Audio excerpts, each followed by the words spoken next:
Hello, I'm Deacon Jenny Frantz, and I serve your Northeastern Ohio Synod as a Director of Communication and Formation. I am a museum person. I can spend hours wandering, reading, and learning about almost any topic. History, art, science, animals, architecture, woodworking, watermelons, you name it. Part of what is so fun for me about museums is learning about the passion of other people. Someone thought this topic was important enough to have an entire museum dedicated to it. But maybe more importantly, I love museums because I love to learn. It was instilled in me from a very young age. I learned through exploring the world, through reading, through experimenting. In some ways, it's about trying to figure it out, learning to understand and comprehend the world and its people. I think this is why, when I read today's gospel, I immediately finding myself launching into the hows. I want to figure out this miracle of the feeding of a large crowd, and I think I might have a decent hypothesis as to how it happened, but that's getting ahead of myself. You may have noticed that today's gospel, even though it's told as one narrative, actually contains two stories. First, let's start with the feeding of the large crowd. It is interesting to note that this is the only miracle of Jesus that happens in all four gospels. All four accounts share most of the same story, and you may be familiar with the basics. It goes something like this. Jesus goes to a certain place and is met there by a great multitude, at least 5,000. They need to feed the crowd. Only 5 loaves and 2 fish are available. A command is given for people to sit. Jesus takes the bread and offers a blessing or gives thanks. The food is distributed. All the people eat until their hunger is satisfied, and 12 baskets of leftovers are collected. Those are the basics.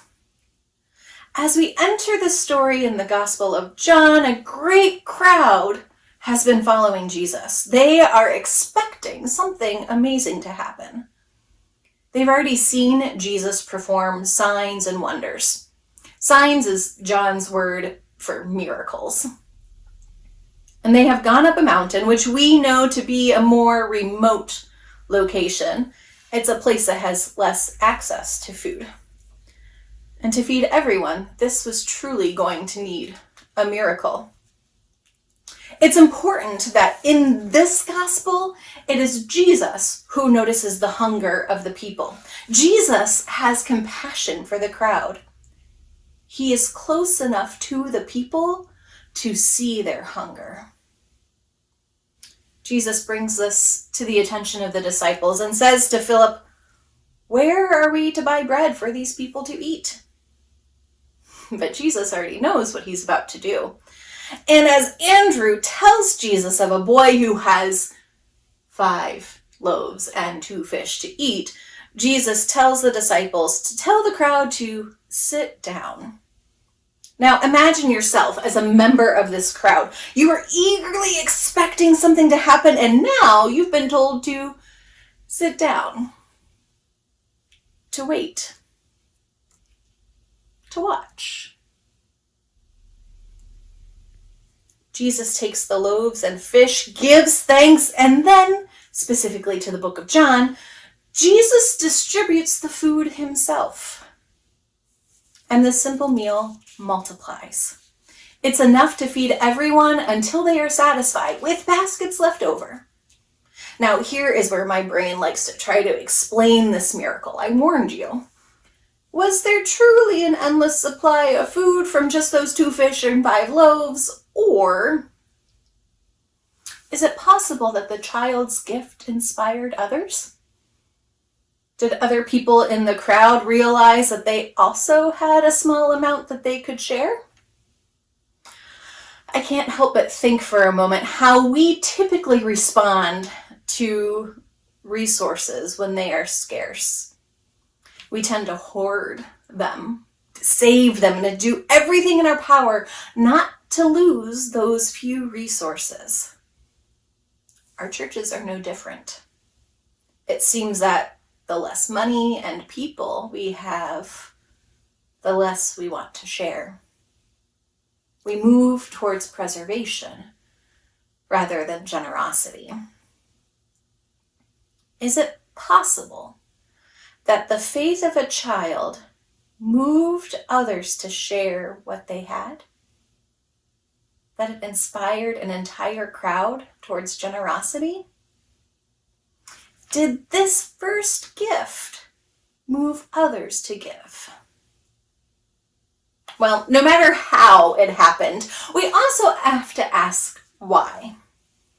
I mentioned that this miracle is included in all four Gospels.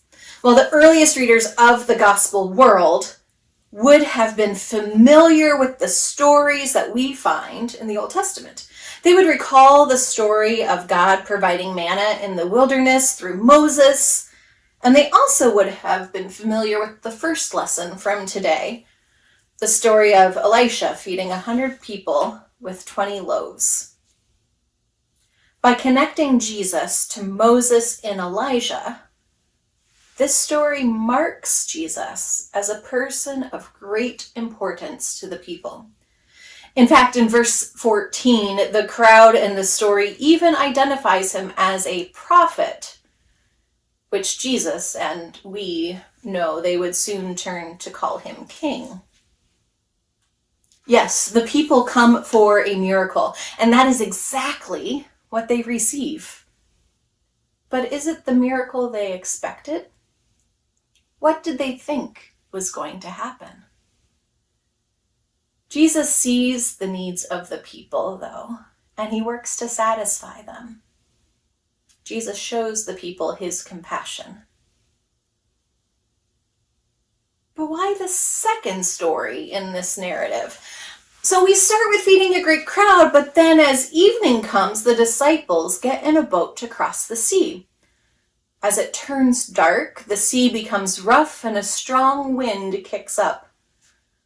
The disciples do their best to keep going, but as they press on, terrified, Jesus walks across the water to be with them. And when they see him, Jesus says, "It is I. Do not be afraid." Now, this phrase is more than just Jesus identifying himself to the disciples. No, in Greek, this phrase literally translates to "I am." And to those who would have been listening in the early centuries, and maybe to some of you, this would be a recognizable acknowledgement of the divine presence. I am is the name of God that God gives to Moses. Jesus continues with the language of theophany, and that language, theophany, is repeated throughout scriptures. Do not be afraid, to people who are in the presence of God.